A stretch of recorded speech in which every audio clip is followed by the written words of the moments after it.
Tenemos un alumno y medio porque uno de ellos se está conectando, así que vamos a tener que esperar a ver si se une alguien más. Uf, qué calor.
Ay, ay, ay.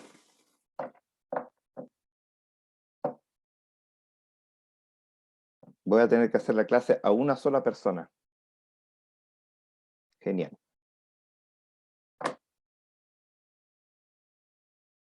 Bueno, esto queda grabado, así que, bueno, ahí se conectaron. Hay dos personas. ¡Wow! Impresionante. Uy, se conectó un tercero. ¡Wow! Impresionante. Ya. Cuarto. Ahí están ya empezando a llegar. Ya, dejemos que se conecten estos y ahí podemos empezar. Ya. Ok, ahora habemos, hay cuatro alumnos. A ver, voy a compartir mi pantalla.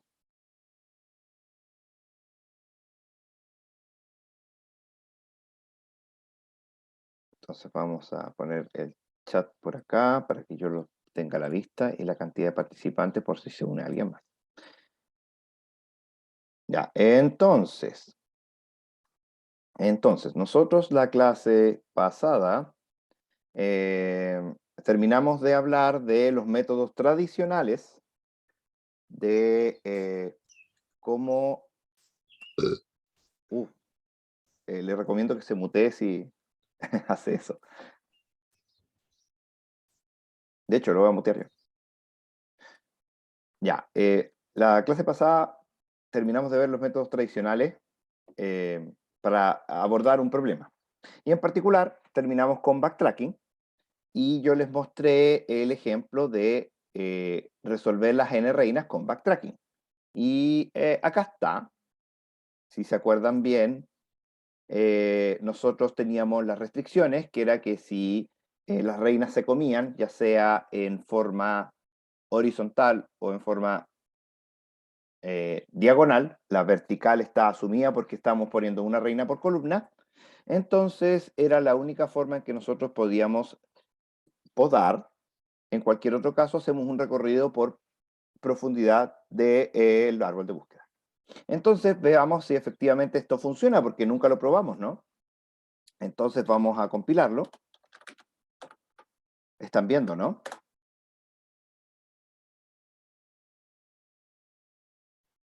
Y ahora vamos a ejecutarlo. Veamos, resolvamos el problema de las tres reinas, que sabemos que no tiene solución.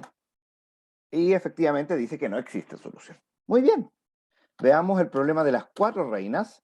Y tiene, a ver, la reina en 2. Luego a ver, vamos a hacer eso. Si tengo, para algo tengo lápiz, ¿no? Ya. Entonces tenemos el problema de las cuatro reinas. Entonces, 1, 2, 3, 1, 2, 3.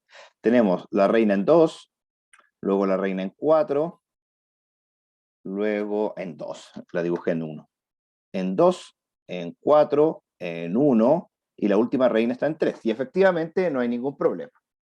Entonces, si se fijan, efectivamente este algoritmo parece funcionar. Vamos a probarlos con el n reinas de 8. Y lo resuelve. No lo voy a revisar. Asumamos de que está bien. Pero, ¿qué tan eficiente es este algoritmo?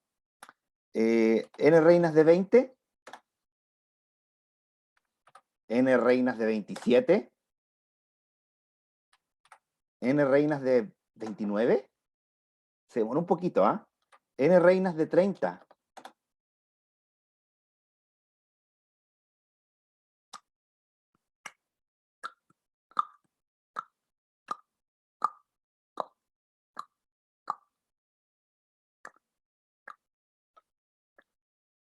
Mm,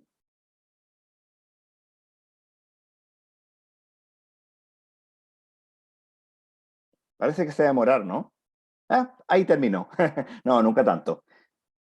Pero ¿qué pasa con el R reinas de 40? El R reinas de 40. Dejémoslo ahí. Dejémoslo ahí. Vamos a ver si hasta al final de la clase termina. ¿Ya? Por mientras hablemos de otra cosa. Por mientras hablemos de otra cosa.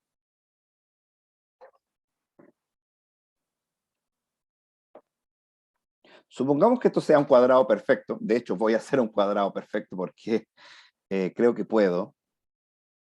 Ahí. Ya, ahí está. Perfecto.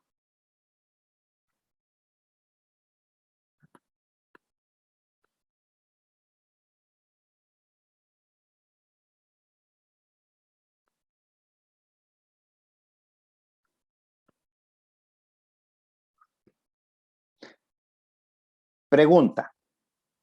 ¿Cómo calcular el área de dentro de la curva A? Computacionalmente hablando.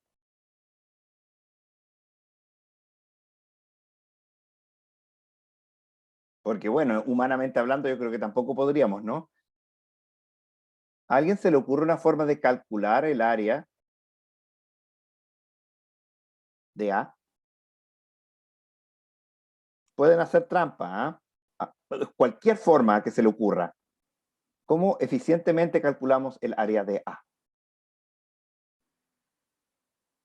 Pequeñas áreas definidas y que toquen la línea en el límite. Sí, claro, esa es una forma, pero como ven, el área de A es bastante irregular. Por lo tanto, si intentamos esa forma, demoraría mucho y no sería muy exacto tampoco si lo hiciéramos demorar menos. Lo mismo pasa con los fractales. Es la misma idea. Vamos haciendo bueno, este es un semicírculo, pero no es un semicírculo perfecto. Nos costaría, ¿me entiendes? No sería algo fácil, ni rápido, ni eficiente.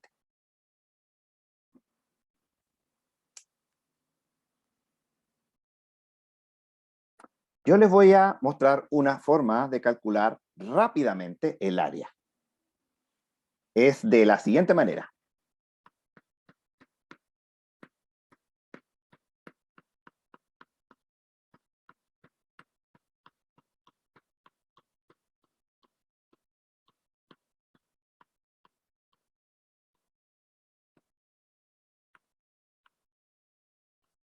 Lo que hace usted es disparar al azar. Dispara al azar dispara muchas veces. Entonces, usted sabe que el área de A dividida el área de U, que el área de U es fácilmente calculable porque es un rectángulo, va a ser proporcional a la cantidad de aciertos dividido la cantidad de intentos de los disparos al azar. Entonces, si usted dispara muchas veces, lo único que tiene que hacer es saber cuáles son los disparos que acertaron y dividirlos por el disparo total. Y obtiene más o menos la proporción del área de A con respecto al área de U. Y el área de U es calculable. Así que el área de A se puede aproximar a través de una distribución de probabilidad. Esto se llama programación probabilística. La programación probabilística es una manera en la cual nosotros, a través del azar, podemos hacer cálculos de manera, ojalá, más eficiente que hacerlo de manera determinista, pero tiene un par de pequeñas desventajas. La primera desventaja y más obvia es que si tenemos muy mala suerte, no vamos a obtener el resultado correcto. La segunda desventaja es que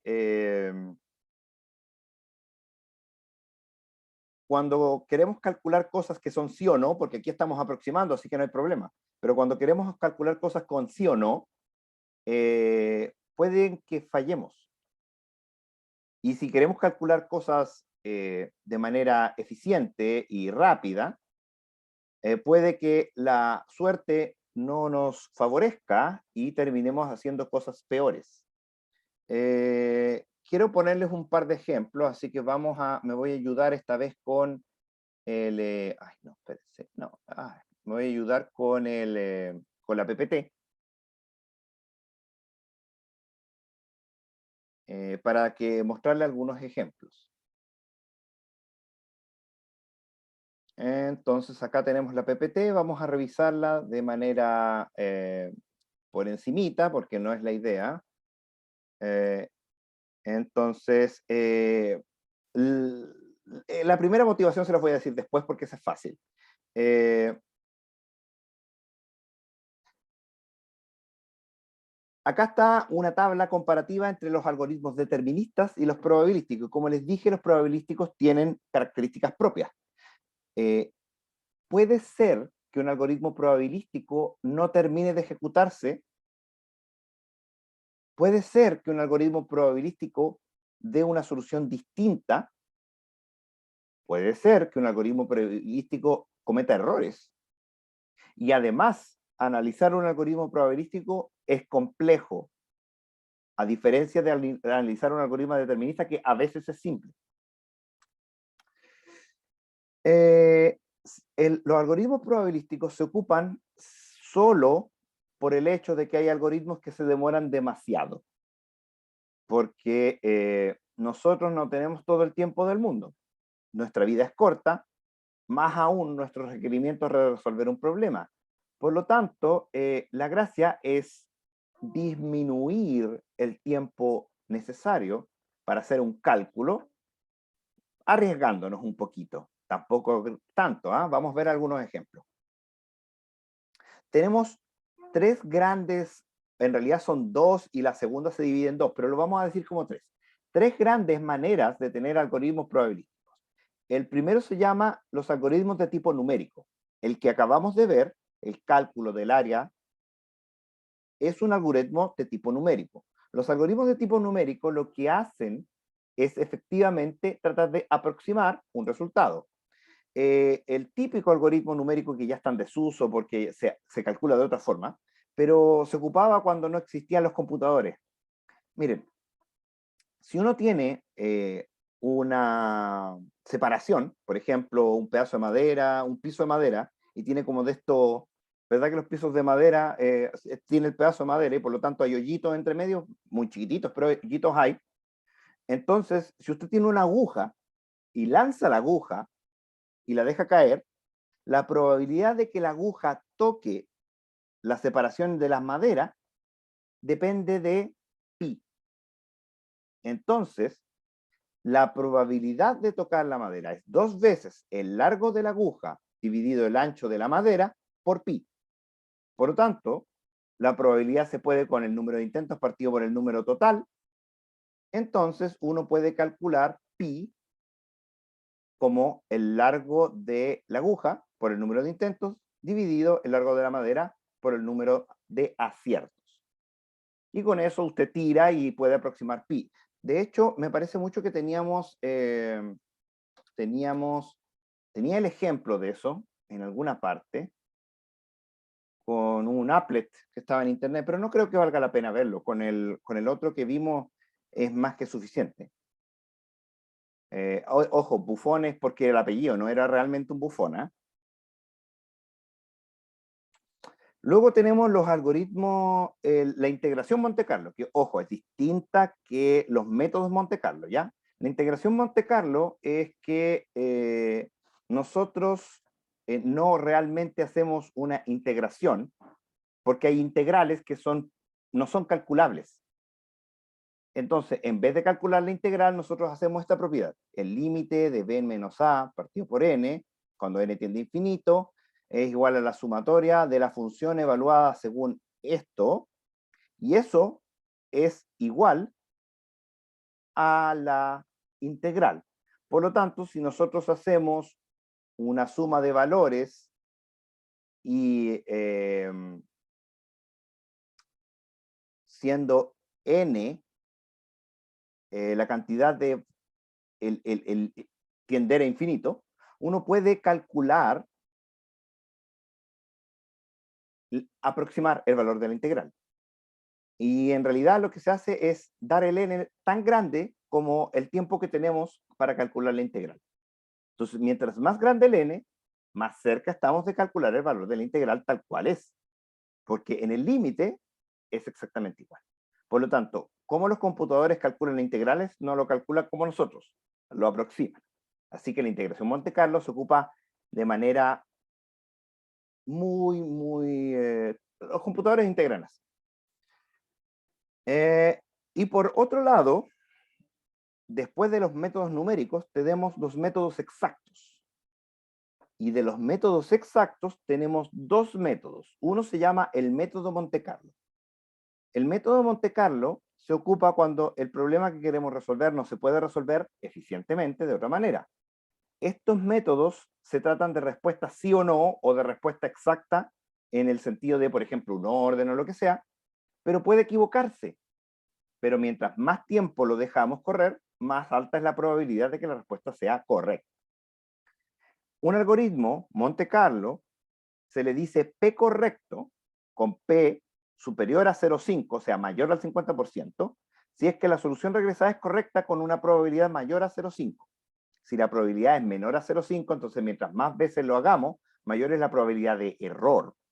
Por lo tanto, se espera que la probabilidad de acierto sea mayor a 0,5.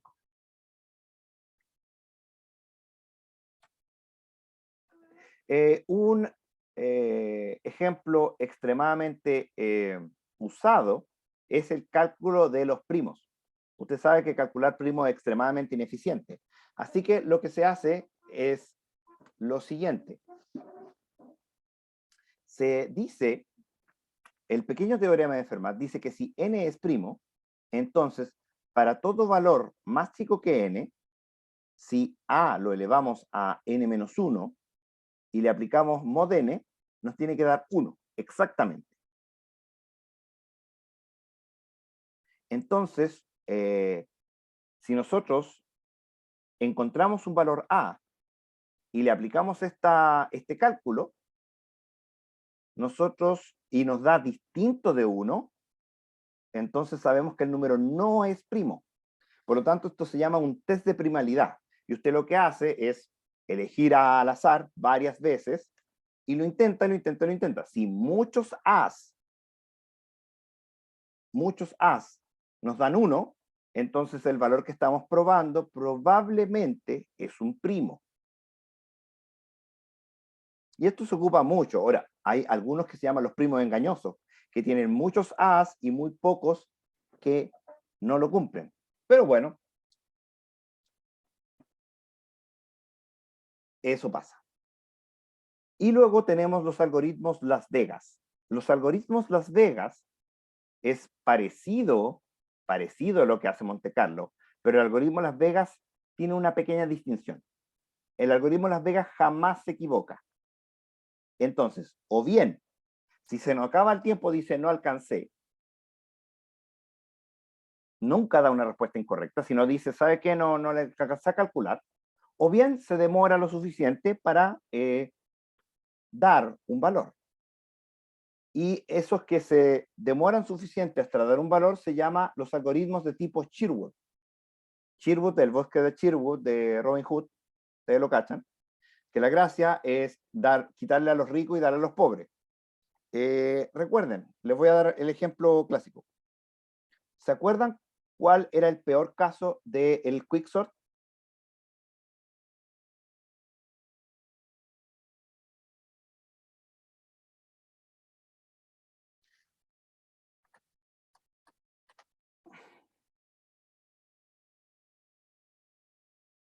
¿Aló? ¿Se acuerdan de Por quicksort, lo no? menos yo no me N acuerdo cuál era cuadrado, el peor. Ya, n cuadrado, pero ¿cuál era ese peor caso? ¿Por qué ocurría?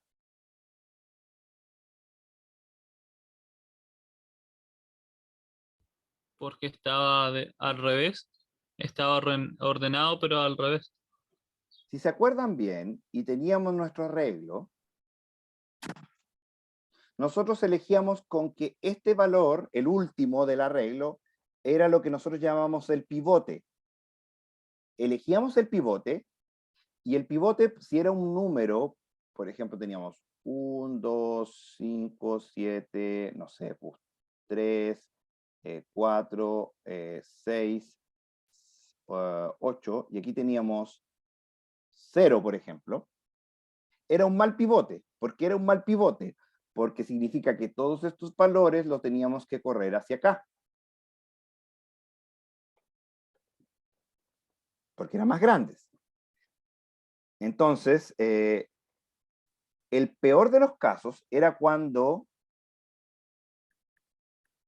venía todo exactamente al revés. 1, 2, 3, 4, 5, 6, 7, 8. Cuando venía así, nosotros elegimos el pivote, mandamos todos para acá. Luego el siguiente pivote iba a ser este, teníamos que mandar todos para allá. Siempre que el pivote fuera el número más chico, nos perjudica. Y eso era cuando venía ordenado al revés. Ese es el peor caso. Entonces, ¿qué hacemos para solucionar esto? Lo que vamos a hacer, lo que hace el Sherwood, el Quicksort Sherwood, es que el pivote se elige al azar. Como el pivote tú lo eliges al azar, entonces el venir ordenado al revés ya no es el peor caso. Y porque es probable que alguien te escriba un arreglo ordenado al revés. Es muy probable. Es muy probable que de un proceso los datos vengan ordenados al revés. Así que es un mal caso. Es un muy mal caso.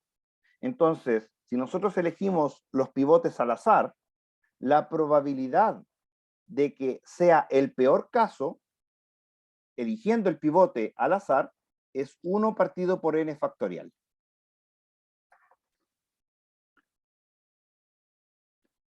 O sea, ya con n igual 10, simplemente con n igual 10,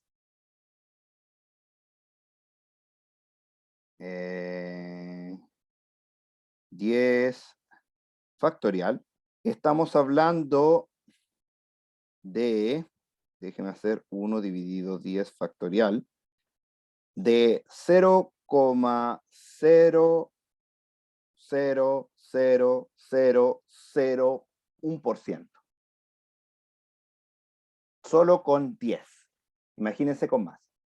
Es muy, muy, muy baja la probabilidad de que tengamos el peor caso si elegimos el pivote al azar. ¿Ya?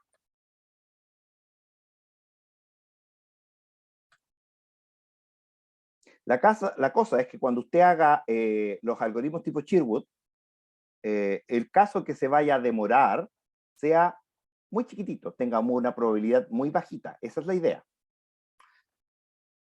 Veamos el problema de las n reinas, ya que estábamos hablando de él al principio de la clase. Para los que no se conectaron al principio de la clase, nosotros mostramos nuevamente, porque esto lo vimos en la clase pasada, el n reinas calculado de manera por backtracking. Acá, recuerden que lo vimos.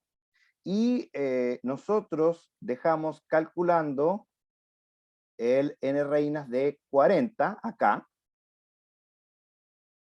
Y bueno, aún no termina. ¿Ya? Entonces, lo que yo les quiero mostrar es que cuando nosotros resolvemos el n reinas, tenemos algunas probabilidades.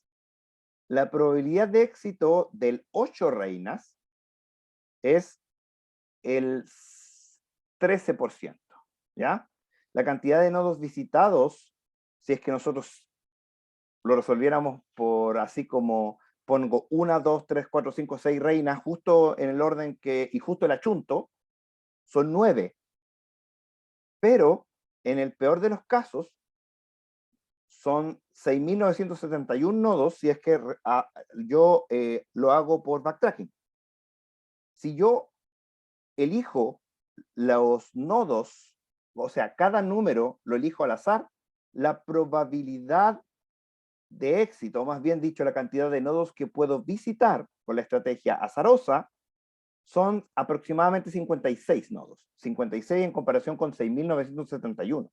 Por lo tanto, la resolución probabilística tiene una alta probabilidad de ser mejor. En particular,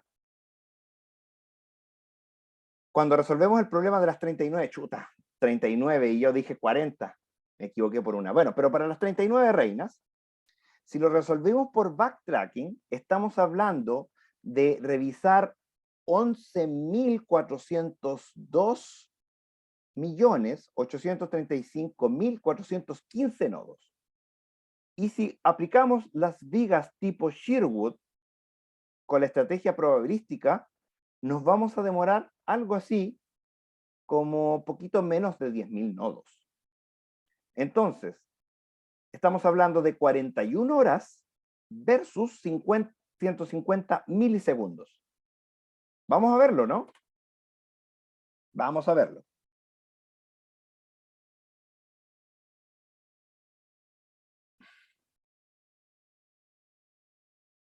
Déjenme ponerles acá en pantalla. Ya.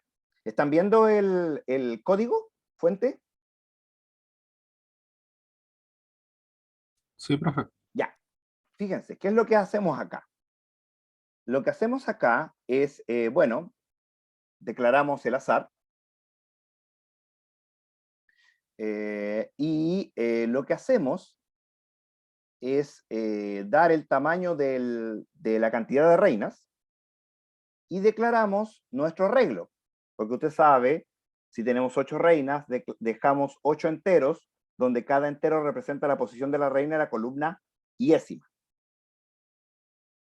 Luego, le damos a cada valor del tablero, le damos el valor K. O sea, la reina 1 está en la posición 1, la reina 2 está en la posición 2, la reina 3 es la posición 3. O sea, ok, todas se están comiendo, pero lo dejamos por ahí. Y luego decimos build. ¿Qué hace build? Lo que hace build es lo siguiente. Lo reordenamos azarosamente, verificamos si es que se comen entre sí. Si se comen entre sí, lo que hacemos es que hacemos algunos intercambios voraces. O sea, por ejemplo, si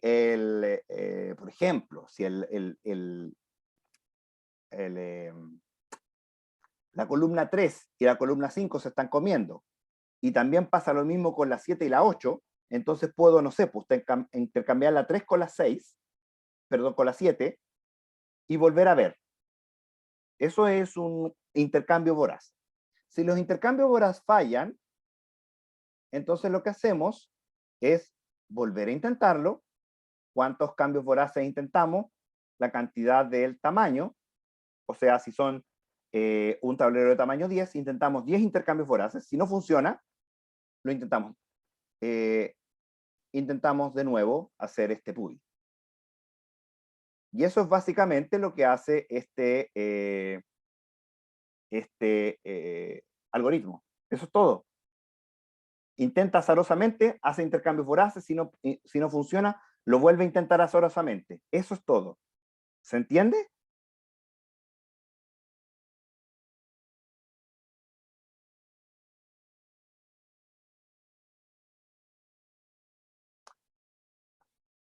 Fíjense que para el n reinas 40 no terminó nunca, ¿ya? Vamos a hacer otro. Ahora les tengo que compartir la pantalla. Espérense, me voy a compartir mi pantalla mejor. Entonces, voy a abrir otra línea de comando.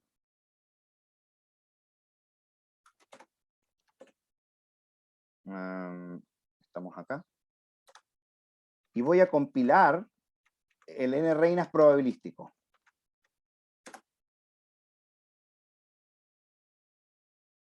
Se demora un poco en compilar porque ya que está ocupando mucha memoria con este, me imagino, pero ya, ahí está compilado.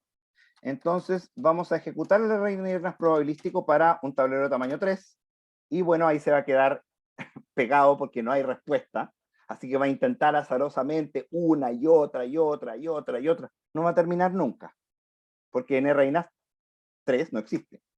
Pero el de 4 que sí existe lo responde rápidamente, el de 8 lo responde rápidamente. Si se fijan, el de 4 es la misma respuesta que nos dio el de 4, está bueno, ¿ya? El de 20 lo responde rápidamente, el de 29, que también lo responde rápidamente el otro, lo responde rápidamente. ¿Cuánto creen que se va a demorar en el R reinas de 40? Fíjense, el otro aún no ha terminado, empezamos la clase con él. ¿Cuánto demorará el R reinas de 40? 3 segundos. ¿Lo hago de nuevo?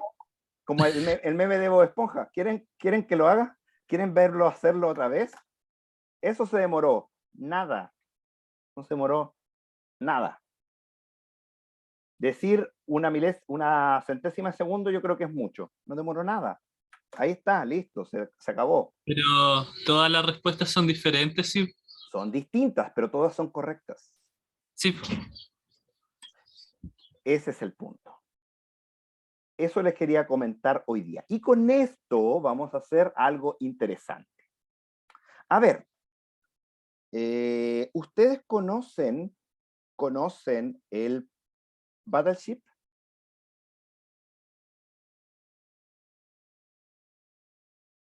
El Battleship es un juego de mesa en el cual usted tiene un tablero con sus barquitos, tiene un barquito de tamaño 5, otro barquito de tamaño 4, dos barquitos de tamaño 3 y un barquito de tamaño 2. Usted y su oponente. Y usted lo pone en el tablero de 10 por 10, en posición vertical horizontal, sus barquitos, y el oponente le trata de disparar a sus barquitos en este tablero de 10 por 10 y le dice, por ejemplo, quiero disparar en la posición D4. Y el otro, oh, le pegaste a mi submarino. ¿Sí? Lo ubican, ¿no? ¿Hay alguien que no ubica el problema?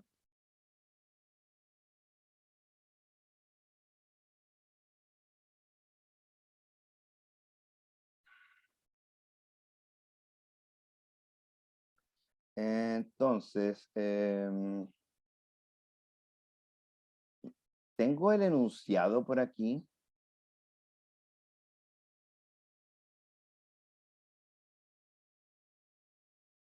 Bueno, no importa. La cosa es que, ¿cuánto nos demoraríamos nosotros en resolver determinísticamente? Imagínense lo siguiente. La computadora va a ubicar en un tablero de 10 por 10 sus 5 barcos. ¿Ya? Esos 5 barcos van a estar ubicados por la computadora de manera azarosa en el tablero de 10 por 10. Usted tiene la tarea de lo más rápido posible, en términos de cantidad de disparos, hundir los 5 barcos de la computadora. Si lo hace de manera determinista, ¿cuánto tiempo demoraría en promedio?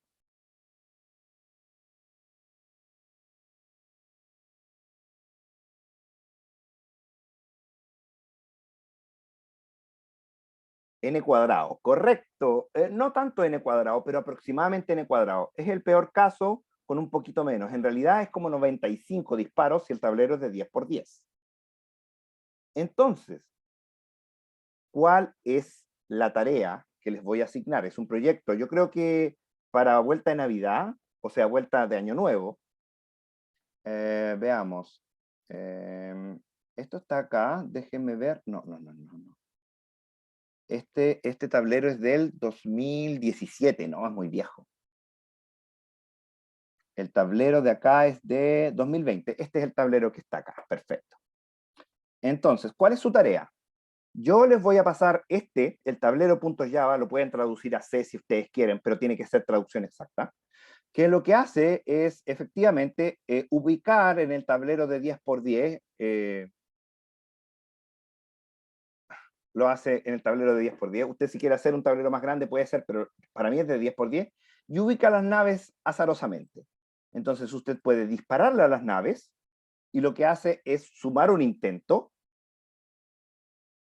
Y bueno, acá está la ubicación de naves de manera azarosa, y tiene su ganar, que lo que le dice es que si efectivamente si ya ganó o no, y le retorna la cantidad de intentos si es que ganó.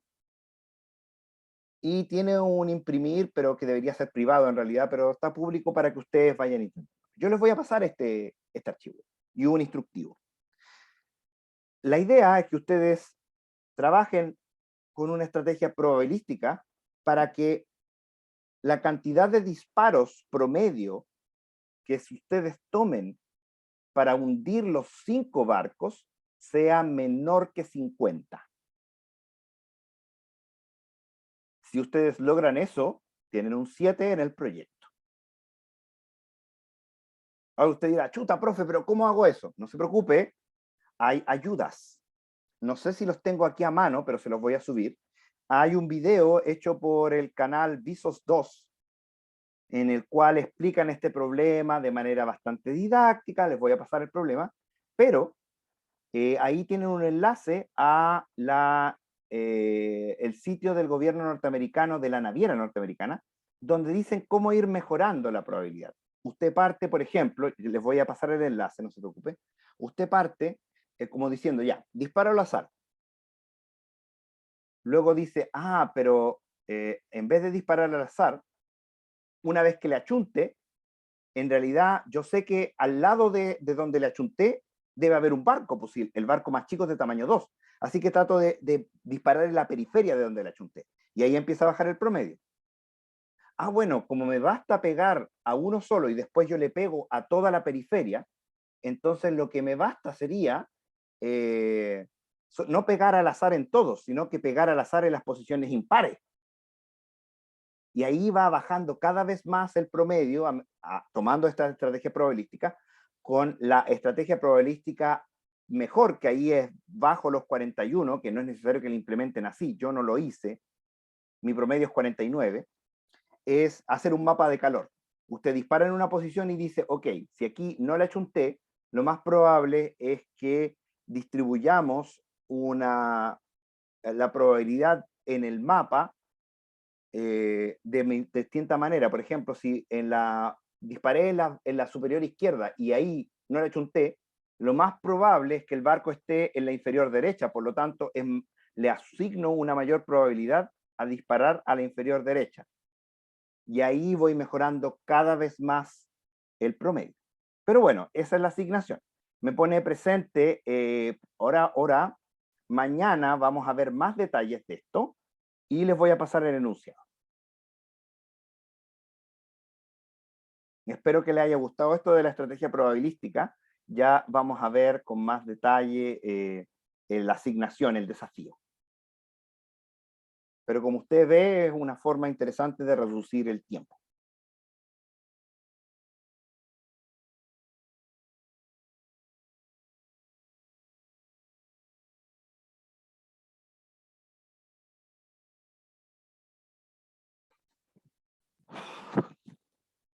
Ya, espero que todos hayan puesto presente. Nos vemos mañana.